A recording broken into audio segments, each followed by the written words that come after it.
BJP के मंत्री का शाही कारनामा, बेटे की शादी में पूरा सरकारी अमला दीवाना, शिक्षा विभाग बना साहब की बपौती, कहां से आया शाही खर्चे के लिए खजाना, नाम अरविंद पांडे, ओहदा शिक्षा मंत्री।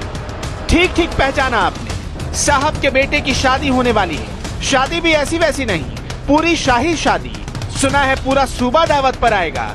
अब जहां सूबा दावत पर आना हो, वहां चंद लोगों के कार्ड बांटने भर से सबको निमंत्रण भला कैसे पहुंच पाएगा। मंत्री जी इस चिंता में डूबे थे। मंत्री जी की चिंता देखकर अधिकारी चिंतित हो गए। साहब मत होइए परेशान, है ना हम जैसे हुक्मरान।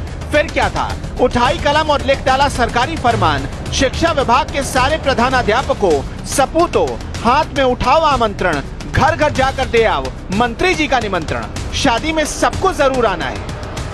मतलब तो समझ ही गए होंगे आप, शिक्षा मंत्री अरविंद पांडे के बेटे की शादी होने वाली है और शादी का कार्ड बांटने के लिए सरकारी ऑर्डर जारी किया गया। शिक्षा विभाग के कर्मचारी से लेकर प्रधानाध्यापक तक को कार्ड बांटने की ड्यूटी लगा दी गई। विभाग के दफ्तरों पर ताला लटक गया। कुर्सी संभाले हुए 8 महीने से ज्यादा हो गए। इन 8 महीनों में इतनी शिद्दत तो उस विभाग के लिए भी नहीं दिखी जिसका कार्यभार संभाल रहे हैं पांडे जी।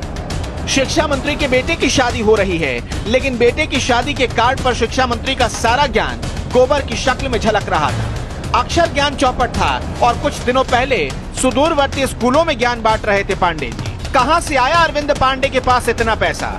कहीं सरकारी खजाना तो नहीं खोल दिया गया? ये सब आज जो उधम सिंह नगर में हुआ अरविंद पांडे जी के पुत्र के विवाह के अवसर पर, इससे निश्चित रूप से भारतीय जनता पार्टी का असली चेहरा सामने आया है। क्या शगुन के नाम पर पूरे शिक्षा विभाग को चौपट कर देंगे अरविंद पांडे? घर की शादी के लिए सरकारी कर्मचारियों को कार्ड बांटने की ड्यूटी पर लगाना। हिंदुस्तान के इतिहास में विरले ही ऐसे उदाहरण मिलते हैं। क्या पूरे विभाग को ही मंत्री जी ने